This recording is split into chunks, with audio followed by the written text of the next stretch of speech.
Ul, Itu. Assalamualaikum warahmatullahi wabarakatuh. Perkenalkan, nama saya Riananda Agustin 1018-1067 dari Sistem Informasi Institut Teknologi Kalimantan. Pada kesempatan kali ini, saya akan menyinggung sedikit mengenai Agile Development.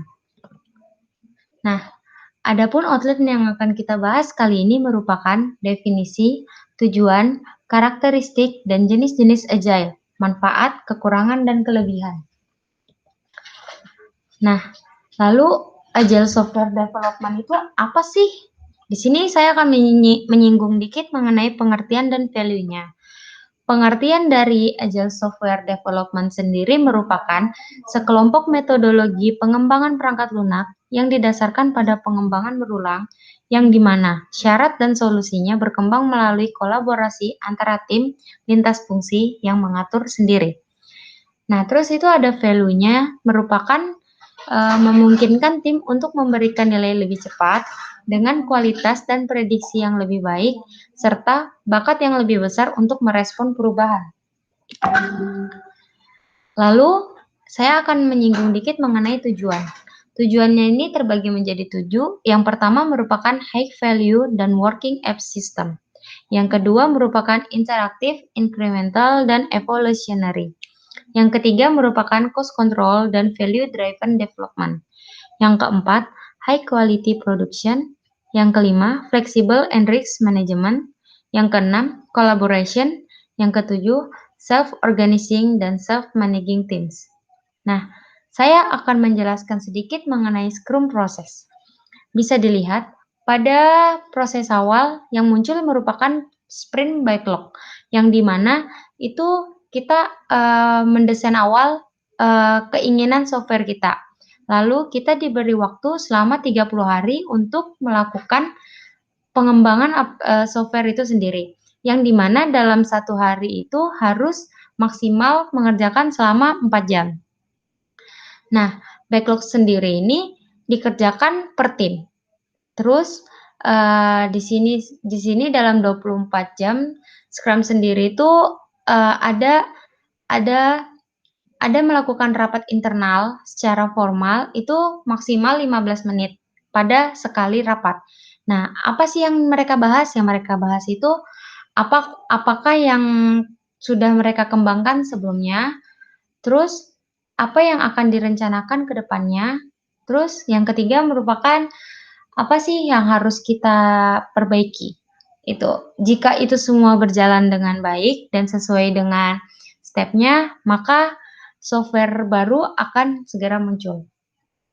Nah, dengan adanya proses Scrum sendiri, maka dapat memungkinkan organisasi untuk menyesuaikan dengan lancar persyaratan yang berubah dengan cepat dan menghasilkan produk yang sesuai dengan tujuan. Nah, terus jenis-jenisnya apaan ya? Nah, di sini saya akan jinggung dikit mengenai jenis Agile Development Method. Yang pertama merupakan ada Extreme Programming atau XP. Yang kedua, Adaptive Software Development atau ASD. Yang ketiga, Dynamic System Development Method atau DSDM. Yang keempat merupakan Scrum Methodology. Yang kelima, Crystal. Yang keenam, Featuring Driven Development, FDD. Yang ketujuh, Agile Modeling atau AM. Yang kedelapan merupakan Rational Unified Process. Nah, di antara jenis-jenis Agile yang udah disebutkan tersebut, yang cukup banyak digunakan itu merupakan satu, Extreme Programming. Yang kedua, Dynamic System Development Method atau DSDM. Yang ketiga, Scrum. Dan yang keempat merupakan Adaptive Software Development atau ISD. Nah, kenapa itu yang sering digunakan? Dari hasil pengamatan saya dan survei saya, itu sendiri merupakan yang lebih mudah dipahami, tetapi sulit untuk dicapai. Nah, mereka menggunakan mockup yang sangat sederhana dan simpel, tetapi bisa terus melakukan perkembangan, gitu. Terus untuk extreme programming biasanya diterapkan pada pengembangan software dengan tim kecil hingga medium. Untuk di SDM sendiri, Agile di sini lebih mengutamakan pada keterlibatan pengguna secara berkesinambungan sehingga dapat mempercepat dalam pengembangan software. Nah, ini ada karakteristiknya. Yang pertama, desainnya simpel. Yang kedua, anggota timnya dapat besar dan kecil. Itu maksud besar dan kecil itu anggota timnya itu tidak lebih dari 20 orang dan tidak kurang dari 3 orang. Terus sistemnya tidak menuntut. Yang keempat, yang pasti sangat lincah, yaitu sistemnya sangat minimalis. Nah, manfaatnya apa sih kita ada itu semua? Yang pertama, manfaat itu bisa didapatkan bagi tim developer, itu pasti. Terus yang kedua, klien. Kita memenuhi kemauan dari klien itu sendiri.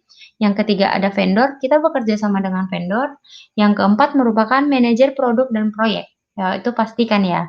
Nah, bagi tim developer sendiri, penggunaan Agile seperti Scrum dapat menguntungkan anggota tim dengan mengurangi pekerjaan yang tidak produktif dan memberi mereka lebih banyak waktu untuk melakukan pekerjaan yang mereka sukai.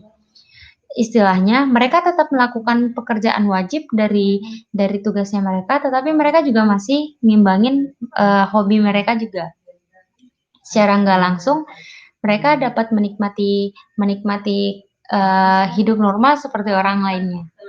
Terus di sini ada manajer produk dan proyek juga mendapatkan manfaat saat menggunakan Agile Development Method. Dengan Scrum, dapat membuat penyelarasan antara pekerjaan dan kebutuhan klien lebih mudah dengan cara memberikan kesempatan untuk memprioritaskan pekerjaan dan memastikan pengiriman nilainya maksimum. Terus dengan Agile Vendor, dapat mengurangi pemborosan dengan memfokuskan upaya pengembangan pada fitur bernilai tinggi dan peningkatan efisiensi. Nah, dari Agile ini sendiri ada plus dan minusnya. Kelebihannya sendiri merupakan menambah produktivitas tim, menambah kualitas dari perangkat lunak, menambah kepuasan dari klien, pastinya menghemat biaya. Tetapi kekurangannya sendiri merupakan developer harus selalu bersiap dengan perubahan, karena perubahan akan selalu diterima. Terus yang kedua merupakan Agile tidak berjalan dengan baik jika komitmen tim kurang. Itu dengan kata lain apabila kerjasama tim itu kurang berjalan dengan baik. Terus yang ketiga merupakan tidak cocok dalam skala tim besar, yang saya bilang tadi, lebih dari 20 orang dalam satu kelompok. Terus yang keempat merupakan release dan price software sulit ditentukan. Nah, yang dimaksud dari release dan price software sendiri ini, jadi dalam melakukan sebuah proyek pengerjaan, eee, software ini, kan selalu ada yang dikembangkan dan selalu ada yang kurang. Kita harus dituntut untuk memenuhi kemauan dari klien itu sendiri. Nah, jadi semakin lama revisi, semakin banyak revisinya, maka rilisnya juga semakin lama gitu kan ya. Terus masalah price juga semakin banyak revisi, otomatis semakin menambahkan biaya dari programming itu. Terima kasih, itu saja dari saya, kurang lebihnya mohon maaf. Wassalamualaikum warahmatullahi wabarakatuh.